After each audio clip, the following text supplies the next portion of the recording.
How many of you can remember in your working life or your school life having been bullied, hearing someone be bullied, or seeing someone be bullied? How many?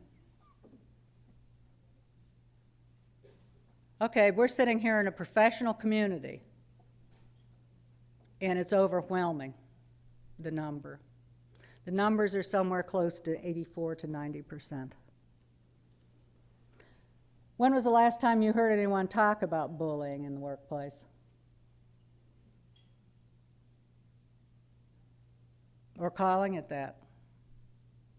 It's one of those things, you know what, there are two things that are really hard for us to talk about most times, and one is money, second one is sex, and both of those are easier, and you all would be more forthcoming telling me stories than you will be about bullying. True? It's one of the hidden, unspoken secrets that we'll call anything else. Why is it ignored? Why do you think that, and I'll talk about a couple reasons, but Ron, why would you think it's ignored in the workplace? Let's put you on the spot. No one's talking. I told you I was going to do it. You didn't listen. People just want to believe it doesn't happen. Right. Anyone else? Job security. Yeah. Do you think that it may have been a little more prevalent in the years 2008 through 2012 during the recession? That was the bullies' playground. And believe me, there were not a lot of organizations calling me up and willing to spend money to address it.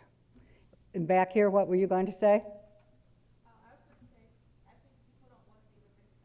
You don't want to be, you don't want the attention out there. Right. You know, if you're exposing something to the EPA, you're called a whistleblower, and someone might eventually make a documentary movie about you. Right? And you might be a hero. And how many people do you think that expose a bully anywhere that they're working or try to protect someone are admired as a whistleblower and might ever have a documentary movie? I think I'll do that and I'll be promoted. How do you think that's going to work for you? That it really is. One reason that it hasn't been, and it's not addressed in many places and can be difficult, and any of you who work around human resources too know, that what we do know is that in the vast majority of cases, bullying is same-sex. When bullying is opposite sex, it can be addressed and is often addressed, and you can go to human resources, it can be addressed under harassment policies. And in opposite gender. In same gender bullying, it's very, very, very difficult to have it addressed.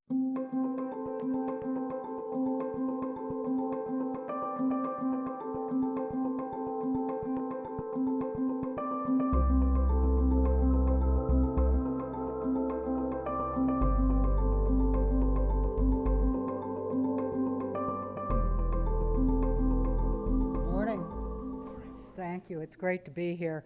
I have the real privilege of getting to have my foot in both camps, so to speak, at both Challenger Gray and Christmas as director of the coaching practice there, the business and executive coaching, and I also spend a great deal of time at DePaul University. So I live in both communities. The other thing I'm going to tell you is that I'm not going to lecture you. I don't think that that's probably, you hear enough of that. I don't believe that that's the way we learn. I think that we learn through stories. I think that we learn the most from each other and our experiences. And I believe that in this room, this needs to be a safe place where we can tell those stories and we can talk and we can exchange ideas about the way things really are and what we need to do. I want to speak first to the difference between, or the lack of difference between, what we think of as corporate America and the university. On the transition side of our business that you may know better, the Challenger Gray and Christmas piece, We speak with people that are in transition from corporation through mergers and acquisitions, all kinds of reasons.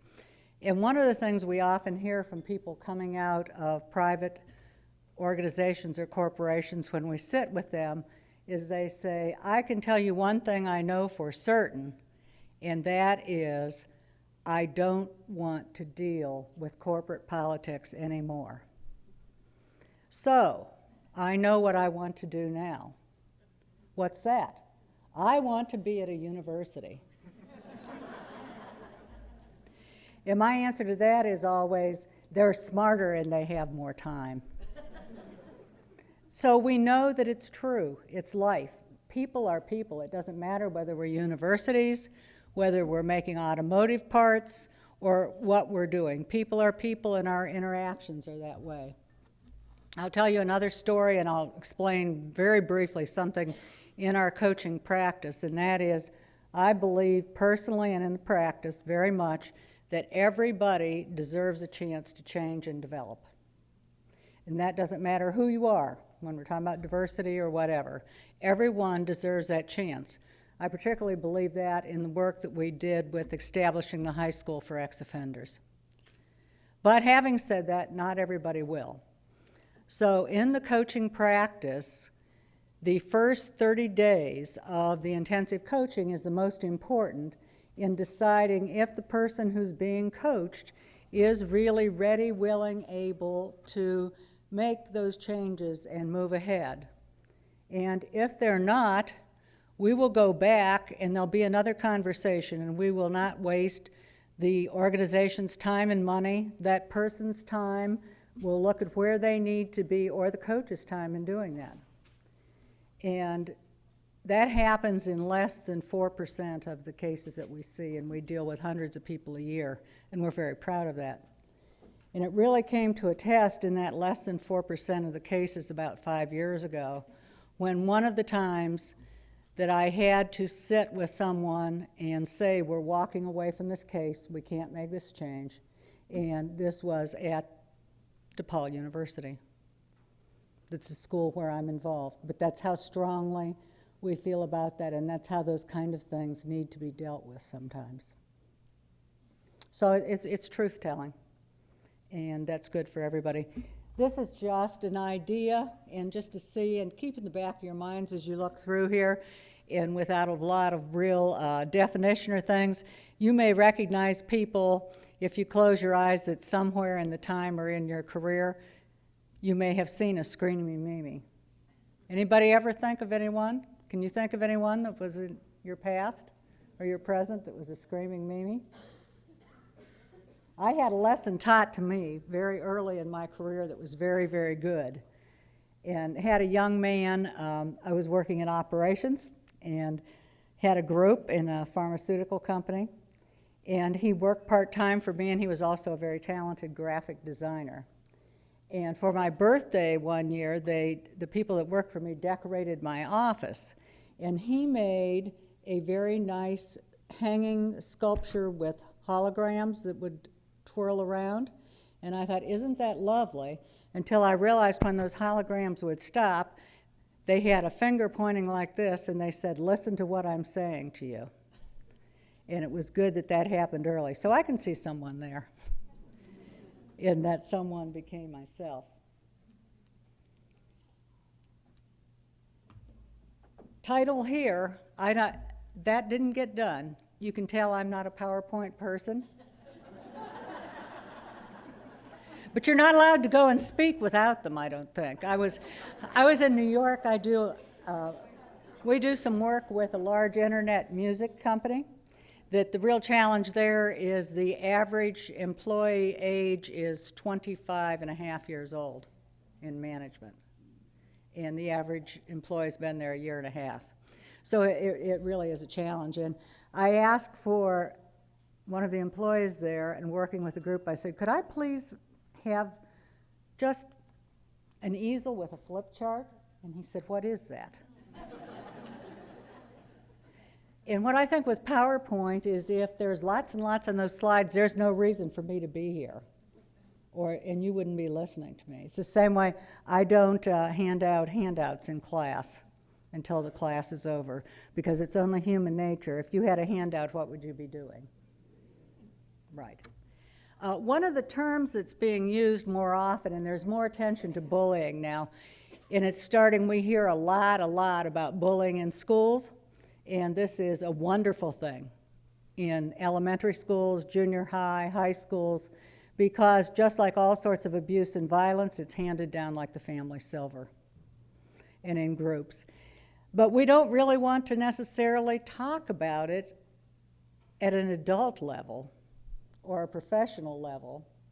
And so a lot of the titles that are being used now, that people are talking about escalated incivility.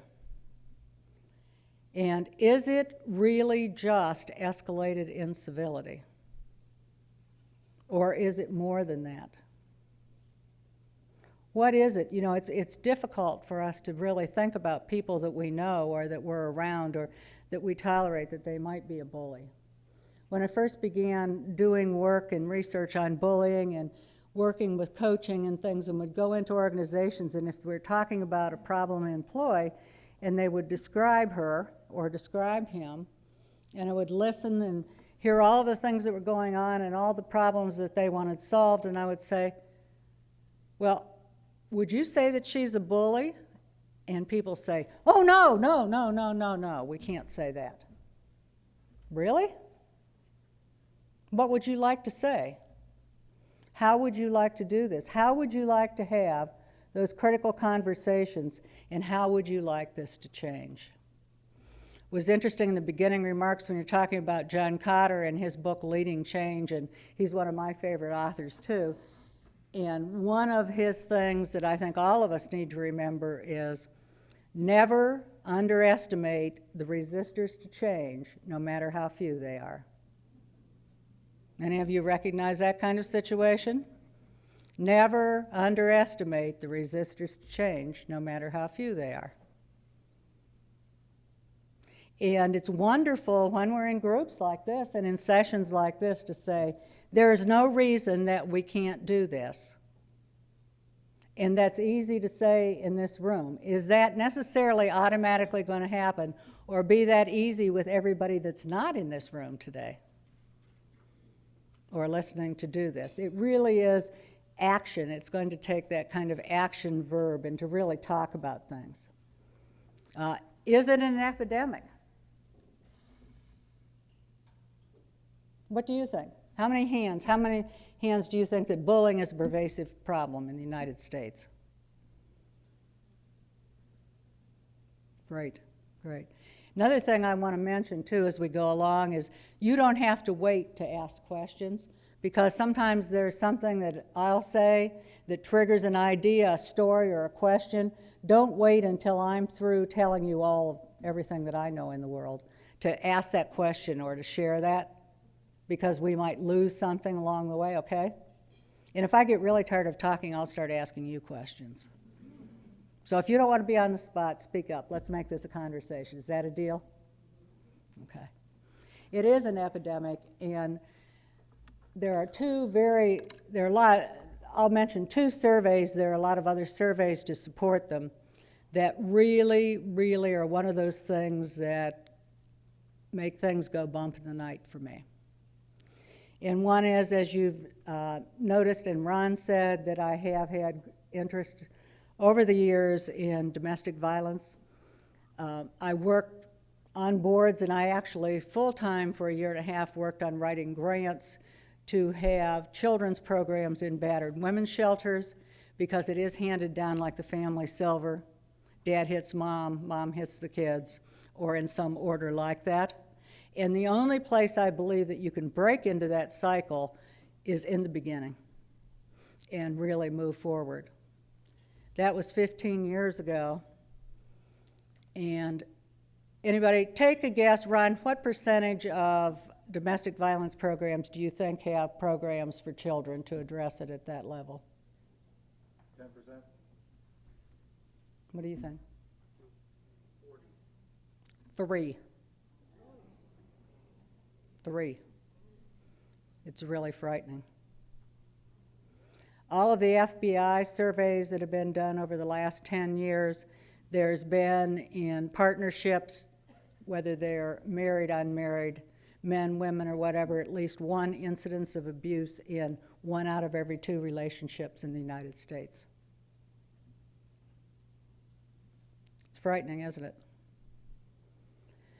When we talk to people and there are surveys done, and I want you to think, and when you said, is bullying epidemic, and a lot of you raised your hands, and just to think back, and then I'll talk a little bit about the percentage too. How many of you can remember in your working life